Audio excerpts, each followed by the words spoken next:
Hello, BSc third year. हम inorganic chemistry में अब तक यूनिट फर्स्ट का फर्स्ट चैप्टर और फिफ्थ यूनिट का एक चैप्टर पढ़ चुके हैं।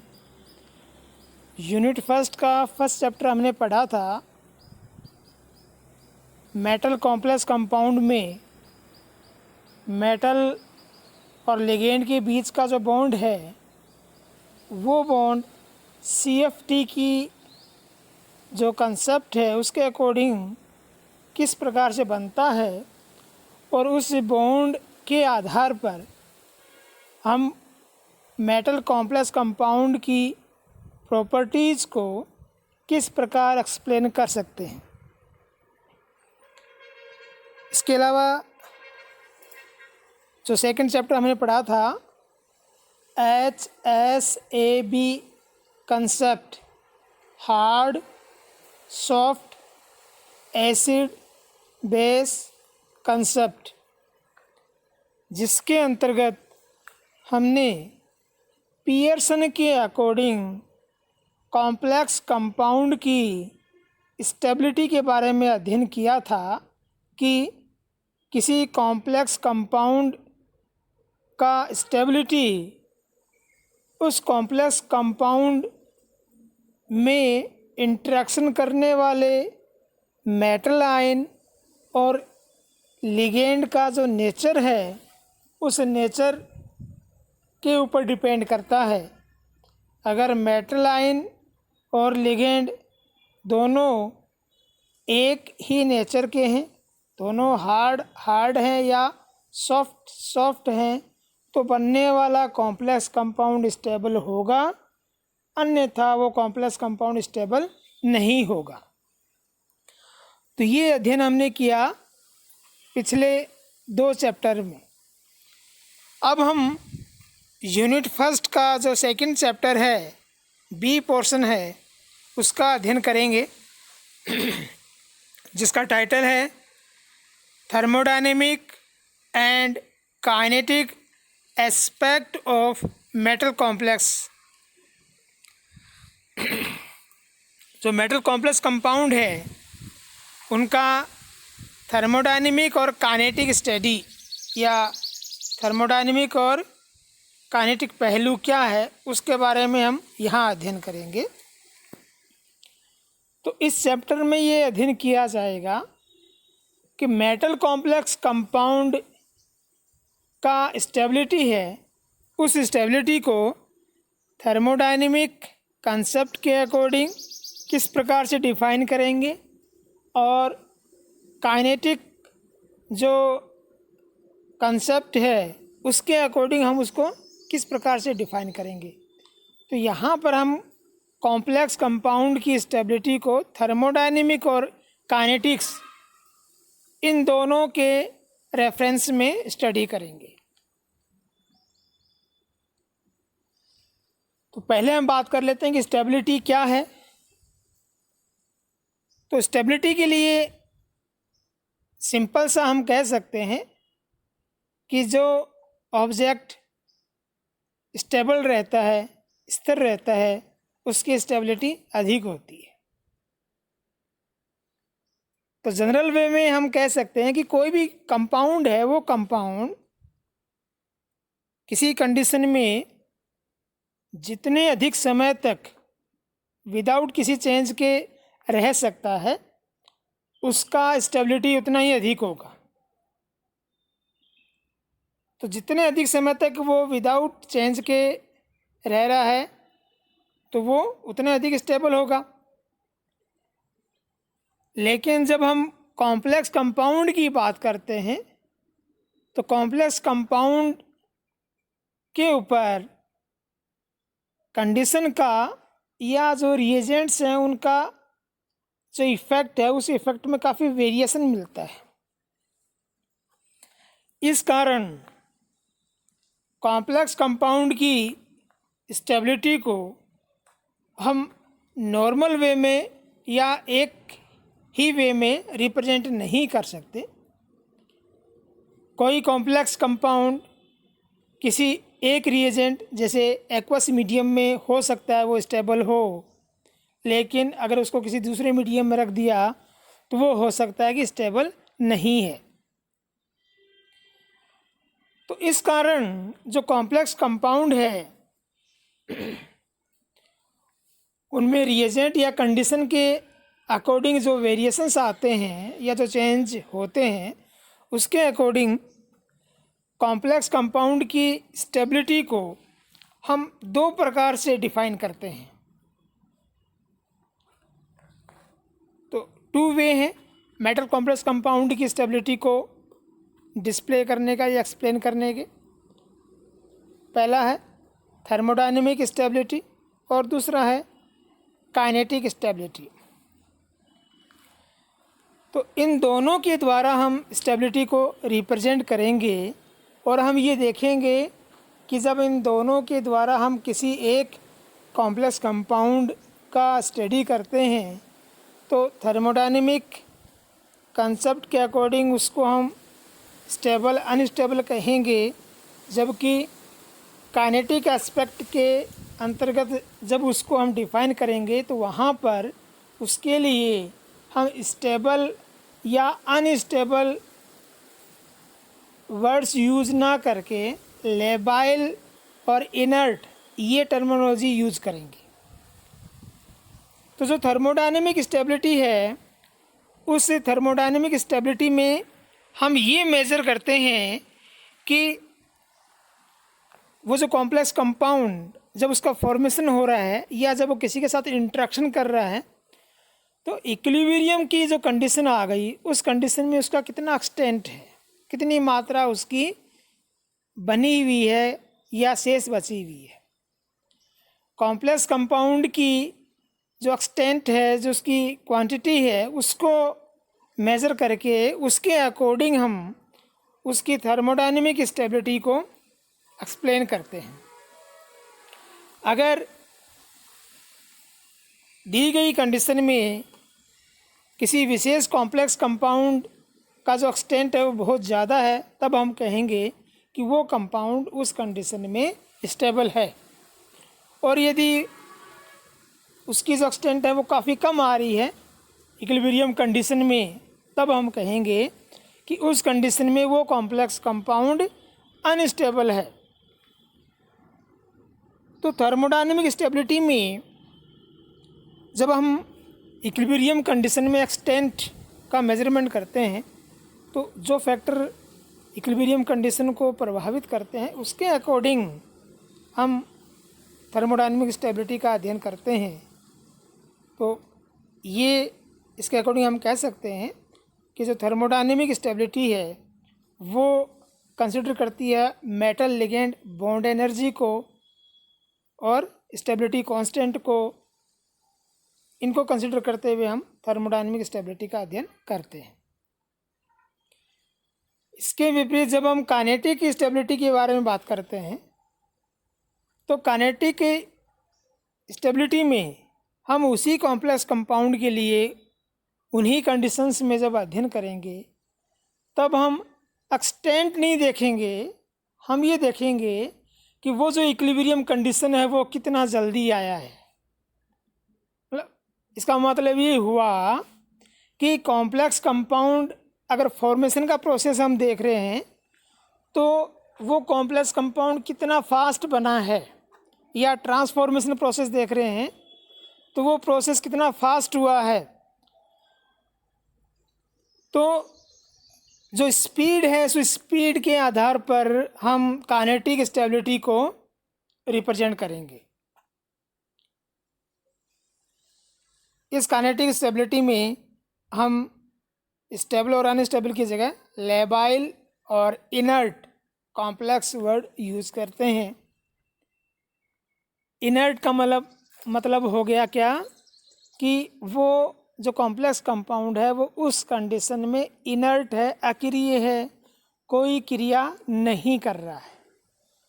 तो सुनने में ये जो इनर्ट वर्ड है ये स्टेबल जैसा ही लगता है, लेकिन स्टेबल और इनर्ट में यहाँ पर इस तरह से कोई डायरेक्ट रिलेशन नहीं होता है। अगर दी गई कंडीशन में कॉम्प्लेक्स कंपाउंड ज़्यादा अधिक समय तक स्थिर नहीं रहता है, वो अपने अंदर जल्दी चेंज कर लेता है, उसमें जो ट्रांसफॉर्मेशन हो रहा है उसका स्पीड अधिक है, तब हम कहेंगे कि वो कॉम्प्लेक्स कंपाउंड उस कंडीशन में लेबाइल है, चंचल है।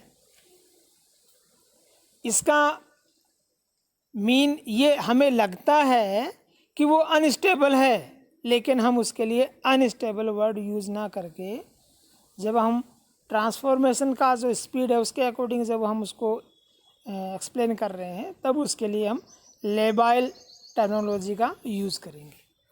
तो इस प्रकार अभी तक आपने समझा कि थर्मोडायनेमिक स्टेबिलिटी में हम कॉम्प्लेक्स कंपाउंड के लिए स्टेबल और अनस्टेबल टर्मिनोलॉजी यूज़ कर रहे हैं, और किस आधार पर कि इक्विलिब्रियम का कंडीशन जब आया तब कॉम्प्लेक्स कंपाउंड का एक्सटेंट कितना है उस आधार पर। जबकि काइनेटिक स्टेबिलिटी में हम लेबाइल और इनर्ट टर्मिनोलॉजी को यूज़ कर रहे हैं किसी कॉम्प्लेक्स कंपाउंड को एक्सप्लेन करने के लिए, और किस आधार पर कि वो जो इक्विलिब्रियम कंडीशन आया है वो स्लोली आया है या फास्टली आया है, उस आधार पर।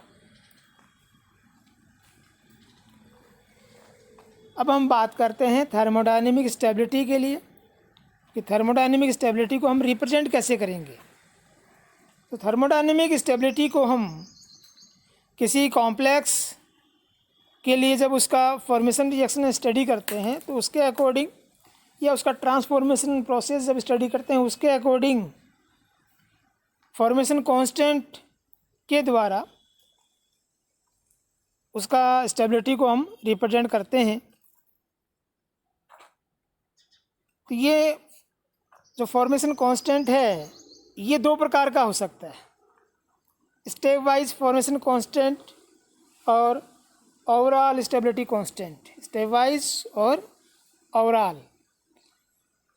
अब ये कई बार एग्जाम में पूछ लिया जाता है कि स्टेप वाइज फॉर्मेशन कांस्टेंट और ओवरऑल स्टेप फॉर्मेशन कांस्टेंट में क्या रिलेशन है। तो पहले हमें ये पता होना चाहिए कि ये दोनों क्या हैं।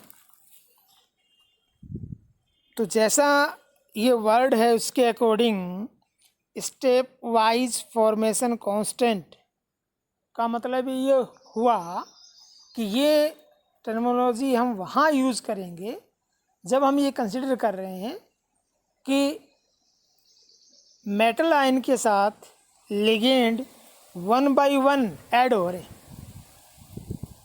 जब लिगेंड 1 by 1 ऐड हो रहे हैं, एक एक स्टेप में ऐड हो रहे हैं, तो वहाँ पर जो फॉर्मेशन रिएक्शन है कॉम्प्लेक्स कंपाउंड का, उसका जो इक्विलिब्रियम कांस्टेंट होगा उसे हम स्टेप वाइज फॉर्मेशन कांस्टेंट के द्वारा रिप्रेजेंट करेंगे।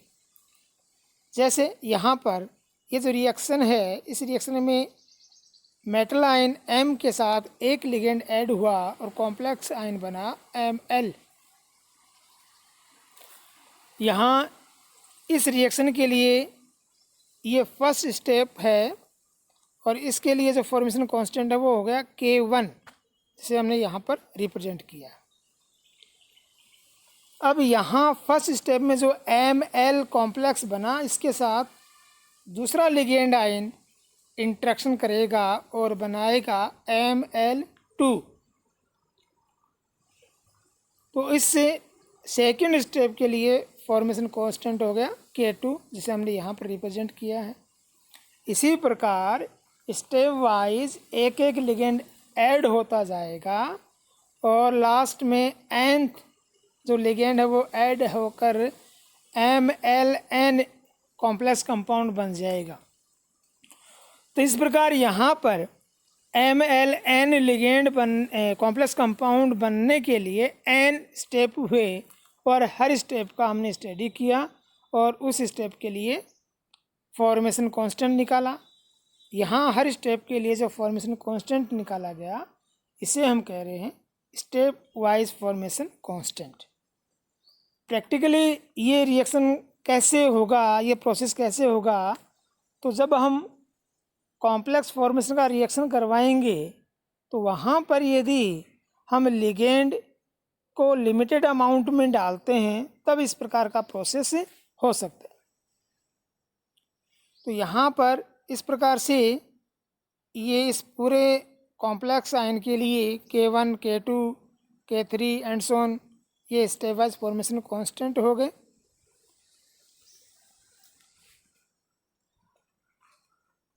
अब यहाँ पर हम दूसरे तरीके से कॉम्प्लेक्स आयन के कॉम्प्लेक्स कंपाउंड के फॉर्मेशन की बात करते हैं। जैसे यहाँ पर मेटल आयन के साथ फर्स्ट स्टेप में एक लिगेंड ऐड हुआ, इंट्रैक्शन किया और Ml कॉम्प्लेक्स आयन बन गया। यहाँ पर हमने इसके जो स्टेबिलिटी कांस्टेंट है या फॉर्मेशन कांस्टेंट है उसके लिए β1 यूज़ किया है। तो इस β1 के द्वारा फर्स्ट स्टेप का स्टेबिलिटी कांस्टेंट या फॉर्मेशन कांस्टेंट ये इंडिकेट हो गया। अब हम क्या कर रहे हैं कि मेटल के साथ दो लिगेंड आयन डायरेक्ट ऐड हो रहे हैं। जब दो लिगेंड आयन डायरेक्ट ऐड हो रहे हैं तो कॉम्प्लेक्स कंपाउंड बन गया Ml2।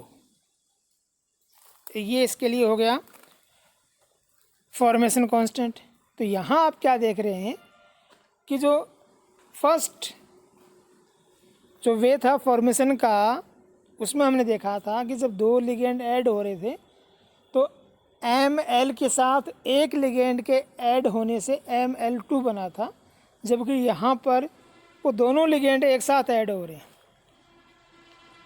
इसी प्रकार इसके अकॉर्डिंग हम कह सकते हैं कि जब MlN कॉम्प्लेक्स बनेगा तो M के साथ N लिगेंड एक साथ आकर इंटरेक्शन कर रहे हैं। इसका मतलब ये हुआ कि रिएक्शन के दौरान हम लिगेंड को एक्सेस में ले रहे हैं। तो उस कंडीशन में सारे लिगेंड एक साथ इंटरेक्शन करके ऐड हो जाते हैं और हमें यहाँ पर इस प्रकार से कॉम्प्लेक्स कंपाउंड बन जाता है। ये जो कॉम्प्लेक्स कंपाउंड बना इसके लिए यहाँ पर फॉर्मेशन कांस्टेंट βN के द्वारा रिप्रेजेंट हुआ है, जिसे हम बोलेंगे ओवरऑल फॉर्मेशन कांस्टेंट या ओवरऑल स्टेबिलिटी कांस्टेंट। इस प्रकार दो प्रकार से हम कॉम्प्लेक्स कंपाउंड के फॉर्मेशन को रिप्रेजेंट कर सकते हैं और उन दोनों प्रकार के अकॉर्डिंग दो प्रकार के फॉर्मेशन कांस्टेंट आ गए जिनके द्वारा हम कॉम्प्लेक्स कंपाउंड की थर्मोडायनेमिक स्टेबिलिटी को रिप्रेजेंट करते हैं। और वो कांस्टेंट हैं स्टेप वाइज फॉर्मेशन कांस्टेंट जिन्हें हम K से रिप्रेजेंट कर रहे हैं, और दूसरे हैं ओवरऑल स्टेबिलिटी कांस्टेंट या फॉर्मेशन कांस्टेंट जिसे हम बीटा से रिप्रेजेंट कर रहे हैं। तो यहाँ पर इस प्रकार से हमने कॉम्प्लेक्स कंपाउंड के फॉर्मेशन का अध्ययन किया। उसके अकॉर्डिंग जब हम थर्मोडायनेमिक स्टेबिलिटी बताएंगे तो हम क्या कहेंगे कि जिस कॉम्प्लेक्स कंपाउंड के फॉर्मेशन के लिए K का वैल्यू अधिक होगा वो कॉम्प्लेक्स कंपाउंड स्टेबल होगा, और जिस कॉम्प्लेक्स कंपाउंड के लिए K का वैल्यू लो होगा वो कॉम्प्लेक्स कंपाउंड अनस्टेबल होगा। यही हम स्टेबिलिटी को 1/K वैल्यू या इनस्टेबिलिटी जो कांस्टेंट है उसके द्वारा भी रिप्रेजेंट कर सकते हैं। तो कई बार इसके द्वारा भी रिप्रेजेंट किया जाता है। तो अगर हम किसी कॉम्प्लेक्स कंपाउंड की फॉरवर्ड डायरेक्शन में उसके फॉर्मेशन कांस्टेंट को कैसे रिप्रेजेंट कर रहे हैं तो 1/K उसकी अनस्टेबिलिटी को रिप्रेजेंट करेगा।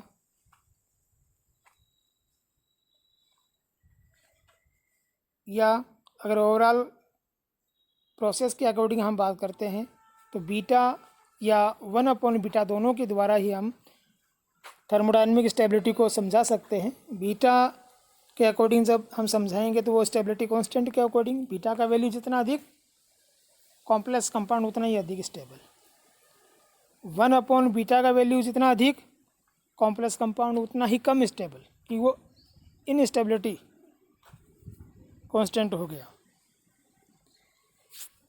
ये जो स्टेबिलिटी कांस्टेंट है इनको हम लॉगरिथम फॉर्म में भी रिप्रेजेंट कर सकते हैं। अब है relationship between overall and step wise formation constant, beta और के बीच में रिलेशन। एग्ज़ाम में कई बार ये भी पूछा जाता है, ओवरऑल और स्टेप बाई फॉर्मेशन कांस्टेंट में क्या रिलेशन है। तो यहाँ पर हम कंसिडर कर रहे हैं कि कॉम्प्लेक्स कंपाउंड ML3 बनाना है। तो ML3 के लिए ओवरऑल जो स्टेबिलिटी कांस्टेंट है वो हो गया β3, या फॉर्मेशन कांस्टेंट है वो हो गया β3, और उसको हम इस प्रकार से रिप्रेजेंट करेंगे। ये जो β3 है, यहाँ पर इस पोर्शन को हम इस प्रकार से रिप्रेजेंट कर सकते हैं।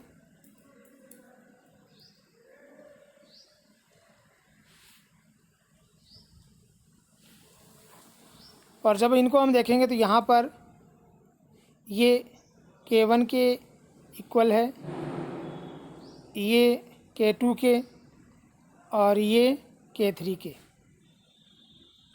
तो इस इक्वेशन के अकॉर्डिंग हम कह सकते हैं कि β3 is equal to K1 into K2 into K3। इसी प्रकार अगर कॉम्प्लेक्स कंपाउंड बनाना हो ML4, तो वहाँ पर β4 इज इक्वल टू होगा K1 into K2 into K3 into K4। Logarithm के रूप में भी इनमें हम रिलेशन रिप्रेजेंट कर सकते हैं। तो लॉगरिथम के रूप में जब इनमें रिलेशन रिप्रेजेंट करेंगे तो वो इस प्रकार से log 10 बीटा n is equal to log 10 K1 plus K2 and so on.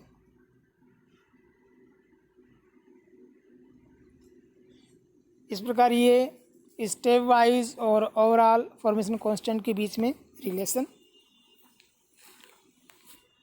ये टेबल में K और log K का वैल्यू दिया हुआ है। यहाँ पर ये स्टडी किया है हेक्साएमीन कॉम्प्लेक्स कंपाउंड का हेक्सा एक्वा कॉम्प्लेक्स कंपाउंड से। जैसा आप यहाँ पर देख रहे हैं कि ये हम निकल का एक्वा कॉम्प्लेक्स ले रहे हैं, और स्टेप वाइज हम H2O लिगेंड का रिप्लेसमेंट कर रहे हैं किसके द्वारा, NH3 के द्वारा। यहाँ जो K वैल्यू है उसके अकॉर्डिंग हम ये जो स्टेप है इनकी स्टेबिलिटी को रिप्रेजेंट कर सकते हैं, या जो log K वैल्यू है उसके अकॉर्डिंग हम स्टेबिलिटी को रिप्रेजेंट कर सकते हैं। हर स्टेप के लिए हम स्टेबिलिटी को यहाँ पर देख सकते हैं, और ओवरऑल जो स्टडी है वो हम यहाँ जो फाइनल स्टेप है उसके अकॉर्डिंग कर सकते हैं। यहाँ जैसे आप ये देख रहे हैं कि log K का वैल्यू नेगेटिव आ रहा है, इसका मतलब ये जो स्टेप है या ये जो प्रोसेस है ये ज़्यादा स्टेबल नहीं है। इसका मतलब क्या हुआ कि यहाँ पर आप ये देख रहे हैं कि ये जो पेंटाएमीन निकल का पेंटाएमीन वाला जो कॉम्प्लेक्स कंपाउंड है वो हेक्साएमीन की तुलना में अधिक स्टेबल होगा। तो इस प्रकार K या log K या बीटा n या log बीटा n के द्वारा हम कॉम्प्लेक्स कंपाउंड की थर्मोडायनेमिक स्टेबिलिटी को एक्सप्लेन कर सकते हैं। तो काइनेटिक और जैसे अभी हमने थर्मोडायनेमिक स्टेबिलिटी के बारे में अध्ययन किया, काइनेटिक स्टेबिलिटी का जब हम अध्ययन करेंगे तो हम उसके अंतर्गत ये अध्ययन करेंगे कि कॉम्प्लेक्स ट्रांसफॉर्मेशन का जो रिएक्शन है वो किस प्रकार से है, उसका मैकेनिज्म क्या है, उस रिएक्शन का स्पीड या रेट क्या है। वो जो सारा स्टडी है वो काइनेटिक स्टेबिलिटी के अंतर्गत किया जाएगा। और आपके सिलेबस में केवल स्क्वायर प्लेनर कॉम्प्लेक्स कंपाउंड की जो काइनेटिक स्टेबिलिटी है उसी का ही अध्ययन करना है। तो उससे पहले ये कंपैरिजन थर्मोडायनेमिक और काइनेटिक स्टेबिलिटी का, तो ये अब तक आपने देख लिया कि काइनेटिक स्टेबिलिटी में कॉम्प्लेक्स कंपाउंड को हम लेबाइल और इनर्ट कहेंगे, जबकि थर्मोडायनेमिक स्टेबिलिटी में हम कॉम्प्लेक्स कंपाउंड के लिए स्टेबल और अनस्टेबल टर्मिनोलॉजी को यूज़ करते हैं। इनका आपस में कोई रिलेशन नहीं है। स्टेबल कंपाउंड लेबाइल भी हो सकता है और स्टेबल कॉम्प्लेक्स कंपाउंड इनर्ट भी हो सकता है, या अनस्टेबल कंपाउंड लेबाइल भी हो सकता है और वो इनर्ट भी हो सकता है। तो इनमें आपस में कोई कोरिलेशन नहीं है। जैसे यहाँ पर ये एग्जांपल के रूप में मरकरी का कॉम्प्लेक्स आयन लिया है, तो ये थर्मोडायनेमिकली बहुत ज़्यादा स्टेबल है, क्योंकि इसके लिए जो स्टेबिलिटी कांस्टेंट है वो आया 10⁻42। फॉर्मेशन कांस्टेंट का जो वैल्यू है वो कितना आया 10⁻42। तो इसके लिए फॉर्मेशन कांस्टेंट का वैल्यू इतना अधिक होने की वजह से हम क्या कहेंगे कि ये जो कॉम्प्लेक्स कंपाउंड है ये थर्मोडायनेमिकली बहुत ज़्यादा स्टेबल है। लेकिन जब इसे हम लेबल्ड साइनो लिगेंड्स के साथ इंटरेक्शन में रखेंगे, इनके साथ जब इंटरेक्शन में रखेंगे तो इन लिगेंड का जो एक्सचेंज का रिएक्शन है वो बहुत फास्ट हो जाता है। जो लेबल्ड हैं ये अंदर आ गए और ये जो नॉर्मल साइनो लिगेंड है वो बाहर आ गए। तो इसका मतलब ये हुआ कि इस एनवायरनमेंट में या इस कंडीशन में ये जो कॉम्प्लेक्स आयन है ये कॉम्प्लेक्स आयन इनर्ट नहीं है, लेबाइल है, क्योंकि इसका स्टेबिलिटी थर्मोडायनेमिक स्टेबिलिटी बहुत ज़्यादा था। तो हमें क्या लगता है कि ये कैसा होना चाहिए, इनर्ट होना चाहिए। लेकिन जब काइनेटिक स्टडी करते हैं तो ये क्या पाते हैं कि ये इनर्ट नहीं है, कैसा है, लेबाइल है।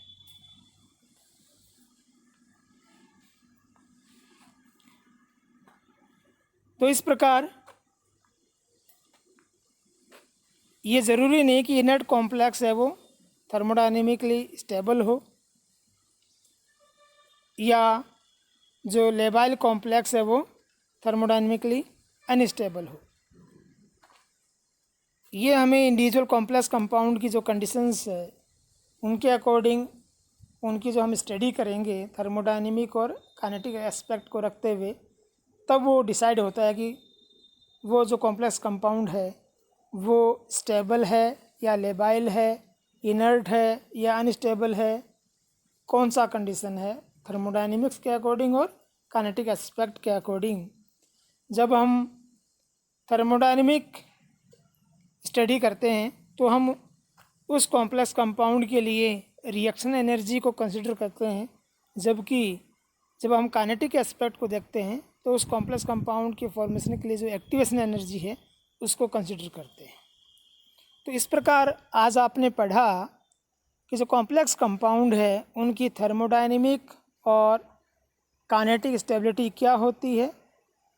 थर्मोडायनेमिक कंसेप्ट के अकॉर्डिंग या थर्मोडायनेमिक एस्पेक्ट में कॉम्प्लेक्स कंपाउंड को स्टेबिलिटी को स्टेबल और अनस्टेबल टर्मिनोलॉजी के द्वारा रिप्रेजेंट किया जाता है, जबकि काइनेटिक एस्पेक्ट में कॉम्प्लेक्स कंपाउंड की स्टेबिलिटी को लेबाइल और इनर्ट टर्मिनोलॉजी के द्वारा रिप्रेजेंट किया जाता है। स्टेबल अनस्टेबल का लेबाइल और इनर्ट के साथ कोई कोरिलेशन नहीं है। जब हम थर्मोडायनेमिक एस्पेक्ट के अकॉर्डिंग स्टडी करते हैं तब हम कॉम्प्लेक्स कंपाउंड के लिए उसका जो रिएक्शन का एनर्जी है वो कंसिडर करते हैं, उसके लिए जो फॉर्मेशन कांस्टेंट है उसका हम स्टडी करते हैं। जबकि जब हम काइनेटिक एस्पेक्ट का स्टडी करेंगे तो उस कॉम्प्लेक्स कंपाउंड का जो फॉर्मेशन प्रोसेस है उसका एक्टिवेशन एनर्जी या उस प्रोसेस का जो स्पीड है, रेट ऑफ द रिएक्शन है, उसके बारे में स्टडी करते हैं। तो आज इतना ही, नेक्स्ट पार्ट कल।